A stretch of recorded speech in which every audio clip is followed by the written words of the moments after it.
Salut les amis et bienvenue encore une fois sur notre chaîne. C'est Dr Antoine Nyunge, votre coach en entrepreneuriat, recherche et conseil.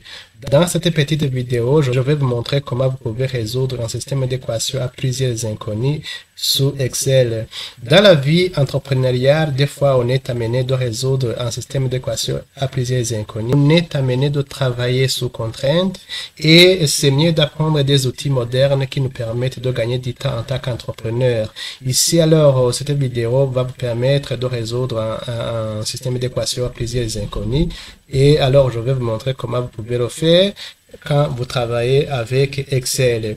Et la première chose à faire quand vous travaillez avec Excel pour résoudre un système d'équations à plusieurs inconnus, c'est de pouvoir déterminer d'abord la matrice des coefficients et puis déterminer aussi la matrice des solutions.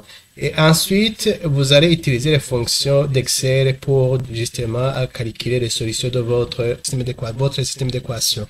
Ici, par exemple, comme vous le voyez ici, on a récupéré les coefficients pour chaque variable. Ici, supposons par exemple que ce sont les contraintes de production d'un produit X1, X2, X3, X4. Ça, c'est par exemple des matières premières disponibles pour la matière première 1, matière première 2, matière première 3, matière première 4. Pour produire le produit 2, on a besoin de 1.3 matière première A. Pour produire le produit 3, on a besoin de 2 matières premières A. Et pour produire le produit 4, on a besoin de 1.8, disons que c'est un kilogramme de la matière A. Et pour produire le produit 1 toujours, ou X1, on a besoin de 1.7 de la matière première B. Et puis pour produire le produit D, on a besoin de 1.2 de matière B, etc., etc. Donc voilà les amis, comment dans la vie courante vous pouvez alors comprendre le système d'équation à plusieurs inconnus. Ainsi de suite, quand vous avez par exemple 4 produits, alors on doit, si vous avez aussi 4 matières premières, donc voilà comment vous pouvez poser cette question-là. Alors ici, vous voyez que ces coefficients-là, ce sont juste les coefficients d'ici. Et si jamais ici, on n'a pas de valeur, si par exemple ici, il n'y avait pas de x2, ici, on mettrait juste le chiffre 0. Ici, pour quand on est tenté de compléter, vous voyez que nous complétons comme ça. Ça, c'est pour x1, x2, x3, x4. Donc, si jamais ici, pour x1, ici, il n'y en a pas, ici, vous mettez 0. Et si, ici, par exemple, si pour le cas, pour la matière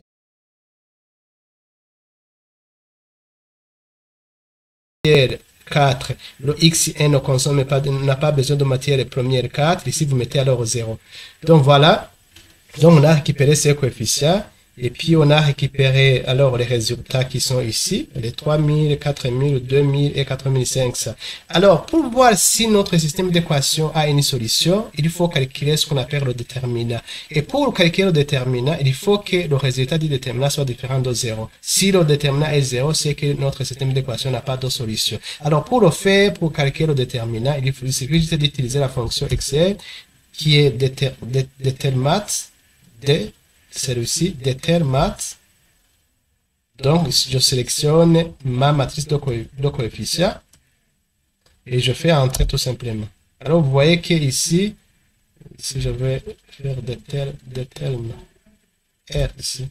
Donc, vous voyez que ici, le déterminant est différent de 0. Comme il est différent de 0, donc on peut espérer qu'on peut avoir la solution pour nos différentes variables. Alors, ici, pour avoir la solution, qu'est-ce qu'il faut? Il faut juste sélectionner donc là où on veut mettre vos variables. Donc, vous voyez que je sélectionne des valeurs X. Ici, par exemple, ça peut être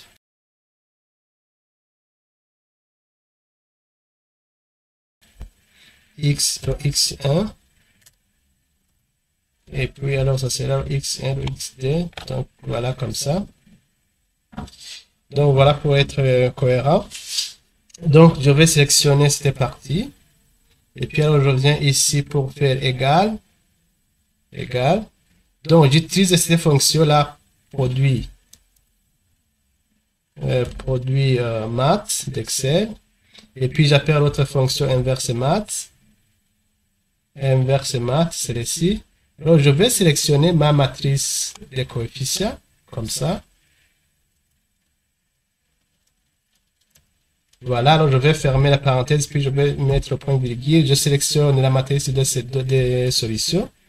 Et puis là, je vais fermer les parenthèses. Attention les amis, pour alors valider, vous faites Shift, CTRL et Shift Enter.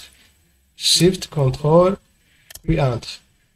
Donc voilà, alors on vient d'avoir notre solution de notre système d'équation.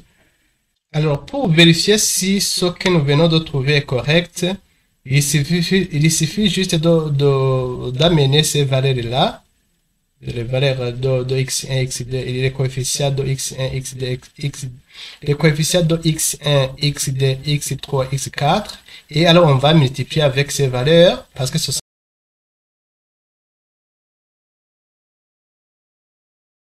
les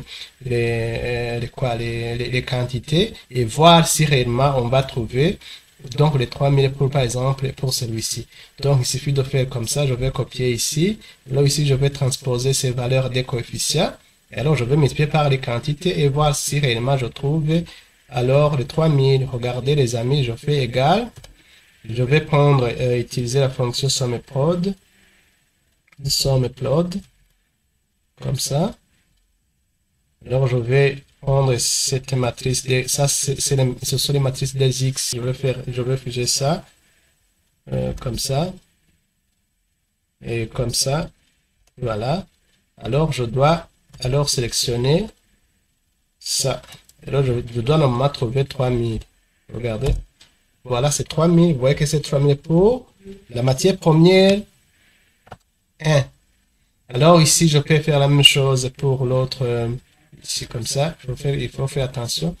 Je peux copier ici pour ici aussi vous montrer que c'est correct. Je vais transposer. Alors je peux copier la formule ici, comme ça. Donc vous voyez que nous avons 3000. Vous voyez que nous avons 3000. Et puis je peux aussi faire la même chose ici pour l'autre, comme ça. Et puis je vais transposer aussi ici, comme ça. Alors je vais copier la formule, parce que c'est ça normalement fois ça. Donc voilà. Vous voyez que nous avons 2000. Donc ce sont les 2000 ici. Et ici aussi on peut vous montrer que c'est correct. Regardez, je fais juste ça. Je vais transposer, parce que ce sont les x en fait, ce sont les quantités, alors fois les coefficients. On doit trouver alors la même chose. Donc je vais alors faire les copier comme ça. Donc vous voyez que j'ai exactement les 3000. Donc c'était juste pour vous montrer justement que ce que nous avons trouvé donc est très correct même. Donc voilà les amis, j'espère que cette vidéo continue à vous aider dans l'amélioration de vos compétences professionnelles. En tant qu'entrepreneur, on a besoin, même si on a appris comment résoudre les systèmes d'équation à la main, il faut apprendre les méthodes modernes qui nous permettent de gagner du temps. Et parce qu'en entrepreneuriat, comme on le dit, time is money, le temps c'est de l'argent. Et voilà, alors si vous avez un tel système, il faut savoir poser votre système et analyser les contraintes et alors utiliser ces outils modernes pour trouver une solution facilement. Donc ici, par exemple, s'il s'agit d'une entreprise de production, voilà, on vient de trouver, par exemple, le nombre de produits à réaliser pour chaque produit. Donc voilà, c'est comme ça qu'on peut utiliser alors notre système d'équation. Donc voilà les amis, c'est la fin de notre présentation. Si vous avez aimé cette vidéo, n'hésitez pas à la partager, de la liker, et à la prochaine vidéo. Bye.